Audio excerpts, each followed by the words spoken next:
हमारा टॉपिक है time management.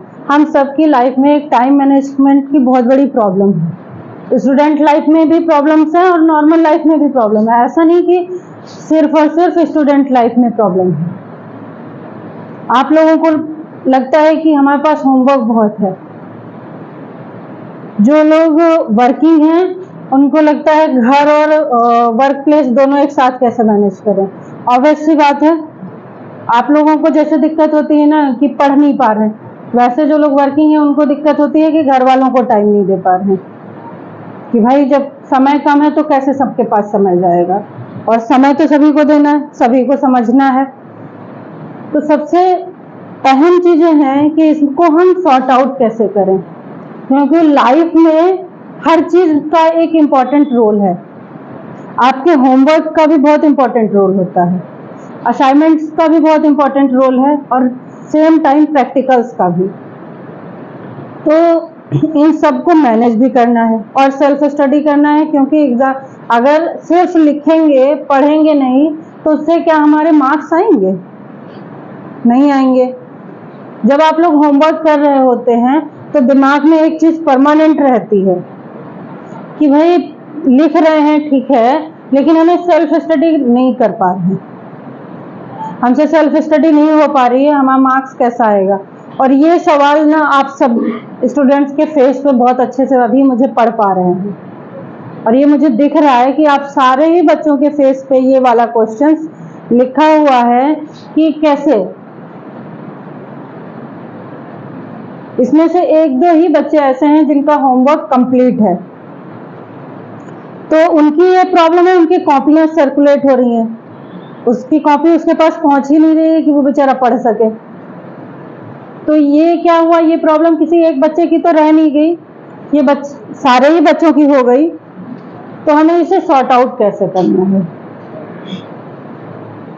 आप लोग बता सकते हैं कि कुछ कैसे करने से काम आसान होगा?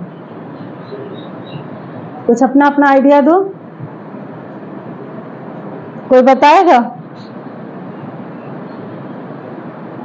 कोई बताना चाहेगा? नहीं बताना था तो वो भी बोलो फटाफट। नहीं ना? देखो, काम की कैटेगरी होती है। कुछ काम होते हैं अनइम्पॉर्टेंट या कम इम्पॉर्टेंट होते हैं, है ना, जिनको हम बाद में भी करने से सही कर पाएंगे। लेकिन सेम टाइम कुछ चीजें ज्यादा इम्पॉर्टेंट होती हैं, वो हमें टाइम टू टाइम ही करनी पड़ती हैं। अगर वो टाइम टू टाइम काम नहीं करेंगे तो उससे क्या होगा, हमारा फेलियर होने का चांस बढ़ जाता है। तो हमें अपने काम में, जो हमारे पास बहुत सारा काम है, उसमें देखना है कि हमारा ज्यादा जरूरी कौन सा काम है। अब वो तो जिसका काम है वही बता सकता है, मैं तो जैसे नहीं बता पाऊंगी कि आपका क्या काम ज्यादा जरूरी है और क्या काम कम जरूरी है। तो पहले आपको अपना डिसाइड करना है, होमवर्क या असाइनमेंट्स, प्रैक्टिकल्स जो भी हैं, उसमें ज्यादा इंपॉर्टेंट पहले कौन सा है ना? तो ज्यादा इंपॉर्टेंट पहली बात हो गई। दूसरी एक बात होती है, क्या होता है कभी कभी हम काम सिर्फ इकट्ठा कर लेते हैं, काम की वैलिडिटी नहीं होती है।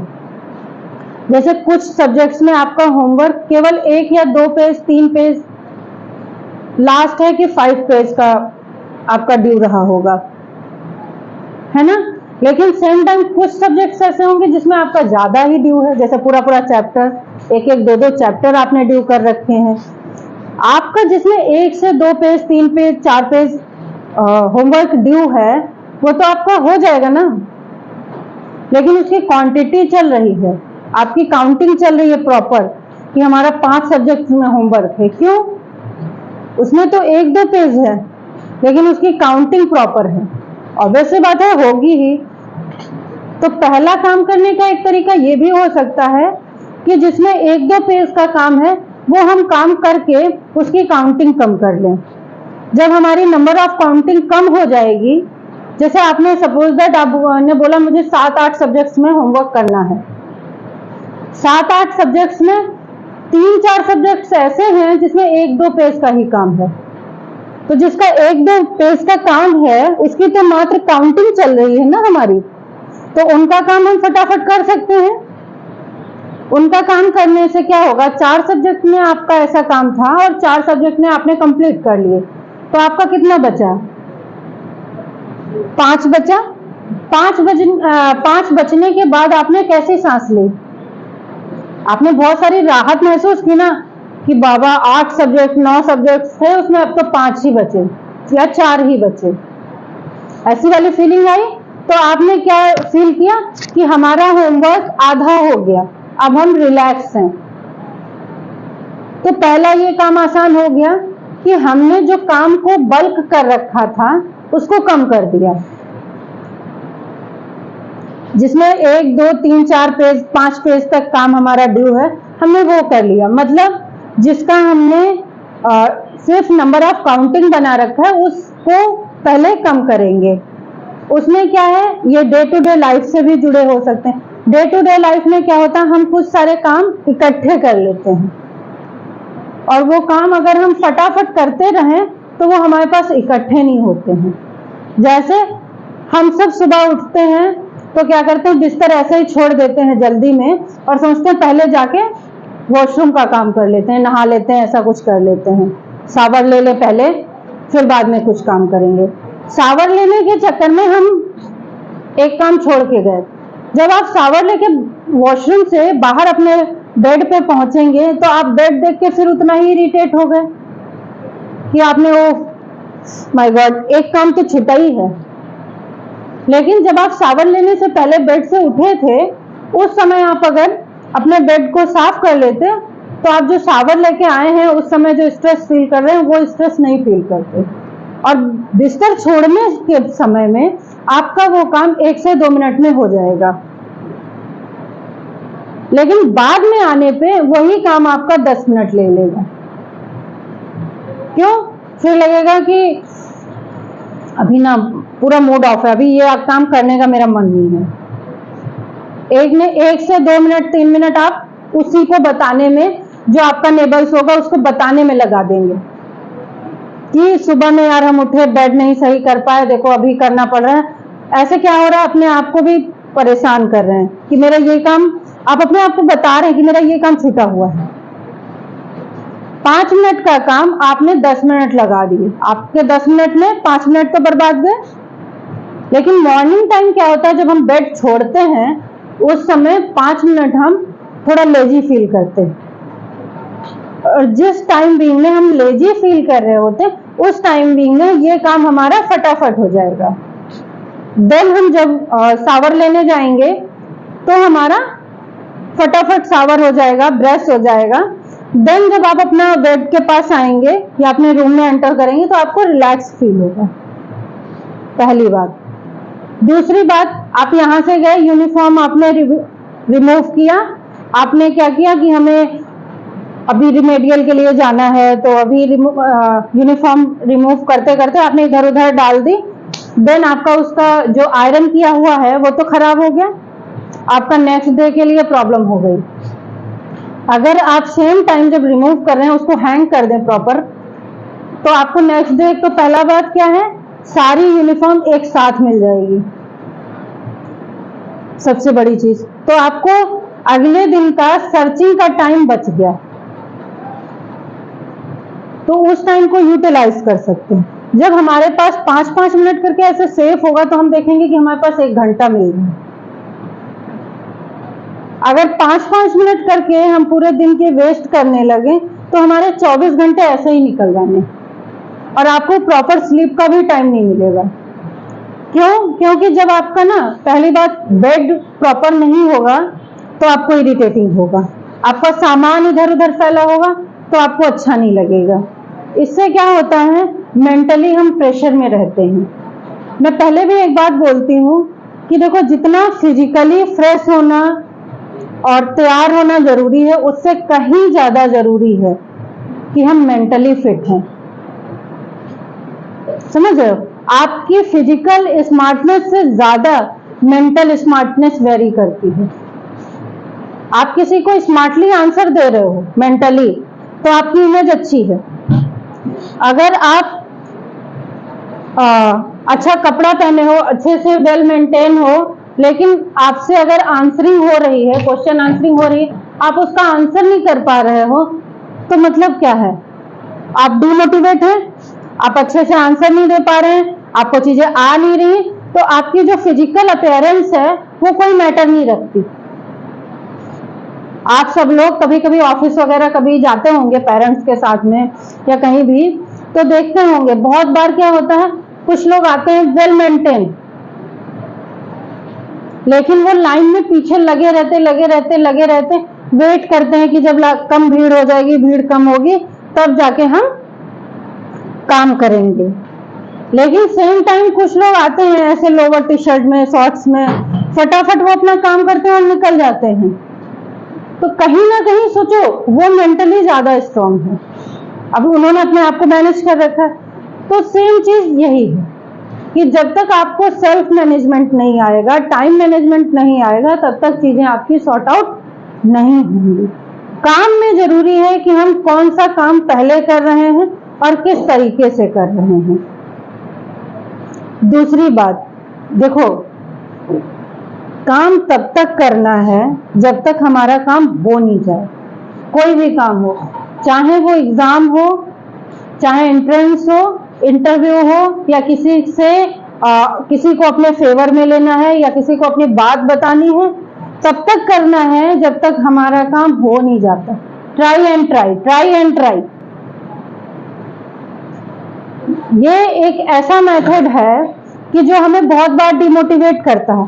मैं आपकी क्लास में एंटर की, मैंने आपको एक बार बोला कि चुप रहो, सारे हल्ला कर रहे हो, मैं एंट्री की और मैंने डेस्क पे हाथ तेज से दिया और बोला कि सारे ही चुप रहो, लेकिन आप चुप नहीं रहे। अगर मैं फेड अप होके बैठ जाऊं तो क्या होगा? उतना ही शोर होता रहेगा। लेकिन सेम टाइम अगर मैं ट्राई करती रहूंगी तो क्या होगा? आप लोग साइलेंट होंगे ना, हमारी बात को भी सुनेंगे और समझेंगे भी। आपको भी सेम चीज करनी है। आपको अपना होमवर्क और इन सब का जो स्ट्रेस है तब तक रिड्यूस करना है जब तक आपका रिड्यूस होता नहीं है। होमवर्क में आपको देखना है कि हम कैसे इसको सॉर्ट आउट करें जो ये कम में हो जाए और आपका फटाफट। एक सबसे पहला मैंने ऑप्शन आपको बताया कि पहले जो हमें नंबर ऑफ काउंटिंग हमने बना रखी है 8, 10, 20, जो भी सब्जेक्ट वाइज आपका 8 सब्जेक्ट होगा, 8 सब्जेक्ट्स में आपने काउंटिंग दे रखी है कि 8 सब्जेक्ट्स का हमारा होमवर्क पेंडिंग है या हमें होमवर्क करना है। लेकिन जिसका नंबर ऑफ पेजेस बहुत कम है उसका तो हम फटाफट खत्म कर सकते हैं, उसका तो आप स्कूल बिल्डिंग में ही खत्म कर सकते हैं, जो भी क्लास फ्री मिलता है। जैसे बहुत बार क्या होता है, स्मार्ट विजन देख रहे हैं या कुछ अननेसेसरी वर्क कर रहे हैं, फ्रेंड से बात कर रहे हैं, तो ये सब जरूरी है। फ्रेंड से बात करना भी बहुत जरूरी है, स्मार्ट विजन भी देखना जरूरी है अगर कोई देखेगा। लेकिन कुछ चीजें नॉर्मल लिसनिंग से हमारा काम कर देंगी, तो हम उससे लिसनिंग से ही काम कर सकते हैं। तो हम अपना प्रॉपर रिटर्न वर्क तो कर सकते हैं ना, जैसे हम फ्रेंड से अपने बात कर रहे हैं तो उस समय बात भी कर सकते हैं और हम अपना काम भी कर सकते हैं। बहुत सी बातें ऐसी होती हैं जिसमें हमें अपने फ्रेंड्स को रिप्लाई नहीं देना होता, बस सुनना होता है। फ्रेंड्स को एक चाहिए जो हमारी बात सुने, तो हम उसकी बात सुन रहे अपना काम कर रहे हैं। तो जिसमें नंबर ऑफ काउंटिंग्स ज्यादा है, पेजेस कम है, उसका काम हो गया। इसके बाद बचता है जिसमें प्रॉपर हमारा काम है। अगर हमने देखा कि हमारे पास एक पीरियड खाली है तो उसमें हम अपना काम निपटा लेंगे। कोशिश करना है कि जो हमारा टाइम वेस्ट हो रहा है उसको यूटिलाइज करें। उससे पहले जो मैंने बोला कि आपको अपना काम पहले खुद को मैनेज करना होगा। अगर सेल्फ मैनेजमेंट नहीं कर पाओगे तो टाइम मैनेजमेंट नहीं कर पाओगे, और इससे क्या होगा, आपका स्ट्रेस भी बढ़ेगा। दूसरी एक बात, आपका एग्जाम प्रेशर बना ही रहेगा। तो सबसे इंपॉर्टेंट जो इसमें आता है वो है कि पहले सेल्फ मैनेजमेंट करें। काम को डिफाइन करना है अलग अलग कि हमारा काम पहले कौन सा इंपॉर्टेंट है, बाद में कौन सा जरूरी है और सबसे बाद में कौन सा जरूरी है। इन सब के बीच में सेल्फ स्टडी आ जाती है। देखो, स्कूल बिल्डिंग में आप सब लोग सेल्फ स्टडी करना चाहें तो नहीं हो सकती, ये तो ट्रुथ है ना। तो इस टाइम लेकिन रिटर्न वर्क हो सकता है, उस टाइम आप रिटर्न वर्क करिए। जैसे म्यूजिक क्लास में क्या होता है, जो बच्चे सिलेक्टेड हैं उन पे काम होता, बाकी के बच्चे तो फ्री रहते हैं ना, या कुछ मैडम नया सिखा रही होती हैं तब सारे इन्वॉल्व होते हैं, अदरवाइज आधे बच्चे फ्री रहते हैं, उस क्लास को आप यूटिलाइज कर सकते हैं। ऐसी जो भी क्लासेस हैं जिनको आपको लगता है कि इसको हम यूटिलाइज कर सकते हैं, उसमें यूटिलाइज कर लीजिए, आप अपना सारा होमवर्क क्लास बिल्डिंग में खत्म कर सकते हैं। दूसरी बात आती है रिमेडियल। रिमेडियल में भी आप ये काम कर सकते हैं, 1.5 घंटे का रिमेडियल होता है, उस टाइम आप अपना बहुत सारा, जिसमें 1.5 घंटे में आप बहुत सारा चीजें लिख सकते हैं, उस समय आप अपना लिख लीजिए। देन आपके पास बचता है सुपरविजन टाइम। सुपरविजन टाइम आप अपना सेल्फ स्टडी में दीजिए। 2 से 3 दिन अगर इस हिसाब से काम करेंगे तो आप अपना देखेंगे कि आपका 90% होमवर्क कंप्लीट है। जब 90% होमवर्क कंप्लीट हो जाएगा तो बचता है 10%, और 10% करने के लिए आपको ज्यादा एफर्ट नहीं देना पड़ेगा, वो खुद से मैनेज कर लेंगे। ठीक है, हैप्पी है?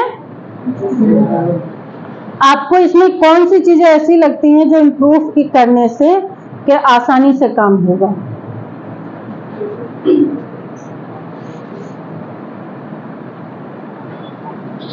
अभी सब लोग ना लो फील कर रहे हैं,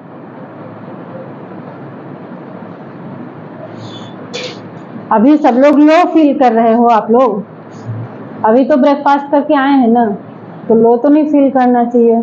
अगर आप लोग लो फील करोगे तो फिर तो मैं एक्सरसाइज करवा दूंगी। जब भी हम कभी टाइम मैनेजमेंट में या कभी भी ऐसा काम करने में लो फील करें तो बहुत सी चीजें ऐसी हैं जो हमें करके चेयर अप करना चाहिए अपने आप को। इन सब के बीच में जो सबसे बड़ा प्रोसेस है वो सेल्फ चेयर अप। अगर आपने सेल्फ चेयर अप नहीं किया तो कोई भी काम नहीं हो सकता। डिमोटिवेशन होना नॉर्मल है, इसलिए हर समय पॉसिबल नहीं है कि कोई दूसरा हमें मोटिवेट करे, और दूसरा जो मोटिवेट करेगा वो शॉर्ट टाइम के लिए होगा। तो सबसे पहले हमें डिपेंड करता है कि हम अपने आप को कैसे मोटिवेट करें, कैसे चेयर करें। तो जब अपने आप के लिए आपको सोचना पड़ेगा ना कि हम अपने आप को सेल्फ चेयर अप कैसे करें। आपको हो सकता है सिंगिंग पसंद हो, डांसिंग पसंद हो, या पोएट्री पसंद हो, कुछ भी, उसके लिए 5 मिनट निकालो। जब आपको लगे कि हम थक गए, उठो, जाओ, बाहर निकलो, टहलो, पानी पियो, किसी से 5 मिनट बात करो। 5 मिनट बाद जब वापस आओगे 10 मिनट बाद, तो आप अपने आप को फिर से एनर्जी फुल पाओगे।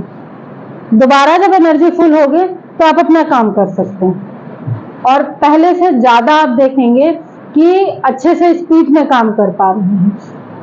तो सबसे बड़ी जो चीजें हैं टाइम मैनेजमेंट में वो क्या है? सबसे पहला ऑप्शन कि हमें डिसाइड करना है कि हमें कौन सा काम कैसे करना है, कौन सा काम इम्पोर्टेंट है और कौन सा अनइम्पोर्टेंट है, वो डिसाइड करना है। दूसरी चीजें सेल्फ मैनेजमेंट रखना है।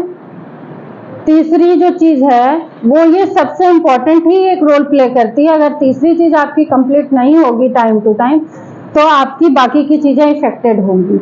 तीसरी चीज है जो सेल्फ चेयर करना, सेल्फ को चेयर अप करना है। इसमें बहुत सी चीजें आ सकती, आप अपने आप को असेस करेंगे कि हमें ऐसा क्या करना है जिससे हम फिर से एनर्जी फुलफिल करें, वो काम डिसाइड करने हैं। उसमें आप फ्रेंड्स के साथ बात भी करना अच्छा फील करते होंगे, या डांस करना। और हॉस्टल लाइफ में क्या होता है, बहुत सारी मस्तियां होती हैं, इतनी सारी मस्तियां हैं हॉस्टल लाइफ में ना कि बस मजे ही मजे होते हैं।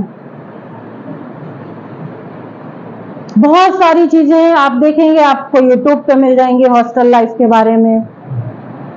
बहुत सारे हमारे क्या होते हैं, हम सब लोग अभी तो एडोलसेंस एज में है, बहुत सारे खुराफाती आइडियाज आ रहे होते हैं कि आप चलो ये वाला रोल प्ले करते हैं, आज वो वाला रोल प्ले करते हैं, आज ऐसा कुछ करते हैं। तो बहुत सारी चीजें ऐसी हैं जो आप करके 10 मिनट 5 मिनट पहले तो एंजॉय कर लें, फिर काम करें। तीसरी बात, चौथी बात जो इसमें आती है वो ये है कि हम सब ग्रुप में रह रहे हैं, है ना। रूम है, रूम में एक ग्रुप है। ग्रुप ऐसे समझ लो कि जैसे घर में मेंबर्स होते हैं, ऐसा ये ग्रुप है। घर के मेंबर्स क्या होते हैं कि डिफरेंट डिफरेंट एज के होते हैं, लेकिन हॉस्टल में आप लोगों का ज्यादा गैप नहीं होता है। अगर आप हॉस्टल लाइफ को एंजॉय करेंगे तो और अच्छा कर पाएंगे। जैसे हॉस्टल के अंदर में क्या एक्टिविटी हो सकती है। डांस करना तो कॉमन है ना। और डोर लगाया और डांस किया, सिंगिंग नॉर्मल है। इसके अलावा की एक्टिविटी होती हैं, अक्सर मैं यूट्यूब वगैरह पे देखती रहती हूँ कि कल या परसों में देख रही थी, ग्रुप स्टडी के बच्चे थे, वो एक साथ ग्रुप में, वो थोड़ा बड़े बच्चे थे लेकिन एक बॉयज ही सिर्फ थे, और वो कहीं रेंट पे रह रहे थे। 3-4 कमरे एक साथ, एक पूरा नीचे का पोर्शन था, उसमें लेके रह रहे थे। वो लोग अभी पढ़ पढ़ के तो बोर हो गए थे, उनका पूरा वीडियो यही था, पढ़ पढ़ के बोर हो गए थे। अभी उनको कुछ चाहिए, जैसे मैंने बोला ना सेल्फ चेयर अप, अब उन्हें, लेकिन उन लोगों में आपस में यूनिटी बहुत अच्छी थी, ठीक है। बॉयज ने क्या डिसाइड किया, आज हम लोग ना जैसे मैरिज करते हैं, एक मेल पर्सन को ही मैं दुल्हन बना दिया, चादर लपेट के अच्छे से, चादर लपेट के अच्छे से दुल्हन बना दिया, गमछे का वो माला बना दिया, दूल्हे ने लुंगी बांध रखी, अब उसकी लुंगी खुल रही है, वो बार बार सही कर रहा है, चश्मा ऐसे ऐसे कर करके, मतलब जिससे वो लोग अच्छा फील करें। लेकिन उसमें से कोई होगा एक खुराफाती फ्रेंड, उसने सारा कैप्चर कर लिया और यूट्यूब पे डाल दिया। तो इससे क्या हुआ, इससे ऐसा नहीं है कि ये कोई गलत चीज है, इससे ये है कि सभी का ग्रुप में एंटरटेन हुआ। एंटरटेनमेंट जो हो रहा है वो हमारा ग्रुप में हो रहा है। और हॉस्टल में भी सेम चीज है, आप सब लोग एक साथ रह रहे हो, कई सारे लोग, तो उसमें बहुत सारे बच्चे ऐसे हैं जो बहुत स्मार्ट हैं, बहुत सारे बच्चे एवरेज हैं, और बहुत सारे बच्चे ऐसे हैं कि एवरेज में बिलो साइड है। ये रेजिडेंशियल स्कूल है, दूसरा नवोदय है, एंट्रेंस बेस पे आते हो तो ऐसा होगा ही नहीं कि आप लोग बिलो एवरेज स्टूडेंट हैं। एवरेज में थोड़ा सा माइनस प्लस में हो सकते हैं, लेकिन जो माइनस बच्चे हैं उनको भी मोटिवेशन अगर मिले, ग्रुप स्टडी या आप लोगों का सपोर्ट मिले, वो भी तो अच्छा कर जाएंगे। तो हम सबका जो एम होता है ग्रुप में रह के, वो यही एक होता है कि हम कैसे चीजें यूटिलाइज करें, हम सब मिलके आगे बढ़ें। तो जरूरी है सबसे पहले कि हम खुद पूरा रूम मिलके टाइम मैनेजमेंट डिसाइड कर लें। उसमें क्या होगा, जब रूम वाइज टाइम चीजें डिसाइड करोगे ना, तो उसमें क्या होगा, एक अगर डिमोटिवेट है तो वो एक दिन होगा डिमोटिवेट, 2 दिन होगा डिमोटिवेट, तीसरे दिन वो आपकी रेल में चलने लगेगा। लेकिन अगर एक पर्सन ऐसा कर रहा है कि वो अच्छा कर रहा है, बाकी सब डिमोटिवेटेड है, तो एक जो सिंगल पर्सन कर रहा है ना, वो 2 दिन करेगा, 4 दिन करेगा, बड़ी जबरदस्ती के साथ 1 वीक करेगा। 1 वीक बाद क्या देखता है, अरे ये तो सो रहा है, हमें भी सो जाना चाहिए। ये थोड़ा टफ है जो मैं बोली, किसी को सामने वाले को मोटिवेट करवाना, वो भी अच्छी चीजों के लिए, ये थोड़ा टफ टास्क है। गलत चीजों के लिए तो अपने आप से मोटिवेशन होता है, लेकिन अच्छी चीजों के लिए मोटिवेशन करवाना वो थोड़ा टफ होता है। तो अब डिसाइड करना है कि हमें कैसे करना है कि हम सामने वाले को अपने साथ लेके चलें। हम सामने वाले के साथ ना जाएं, सामने वाला मेरे साथ आए। तो इसके लिए तो हमें खुद पे ज्यादा एफर्ट देना होगा। तो हमें पहले खुद पे काम करना है। पहले स्माइली फेस, अच्छा बोलना, हेल्पफुल होना, अपने आप को मैनेज रखना, तभी आपको कोई दूसरा फॉलो करेगा। आप सब लोग चाहते हैं ना सभी के आइडियल बनना? चाहते हैं कि नहीं चाहते? सभी चाहते हैं कि लोग कहें कि हम तो उसके जैसे चाहते हैं बनना, है ना? जैसे मैं चाहती हूँ कि आप लोग बोले कि नहीं मैडम, मैं तो मैडम जैसा बनना चाहता हूँ या मैडम जैसा बनने चाहती हूँ, मैं ये चीज सोचती, तो आप लोग भी ऑब्वियस सी बात है कि ये सोचते होंगे कि सारे बच्चे बोले मैं इनके जैसा बनना चाहता हूँ। तो उसके लिए हमें कुछ लोगों से हटके थोड़ा सा काम करना होता है, और जिससे हम क्या होते हैं, यूनिक हो जाते हैं। जो सक्सेस है उसके पास भी 24 आवर्स है, जो फेलियर है उसके पास भी 24 आवर्स ही है। ऐसा नहीं है जो सक्सेस है उसके पास 48 आवर्स हैं, उसके पास भी 24 आवर्स ही हैं, और वो 24 आवर्स में सब कुछ कर रहा है और सक्सेस हो रहा है। तो सोचो हमसे क्या वीक पॉइंट जा रहा है कि हम पीछे हैं लोगों से, है ना? अपने आप का वीक पॉइंट ढूंढना है। ढूंढना है? ढूंढना है या नहीं? पक्का? Good, thank you.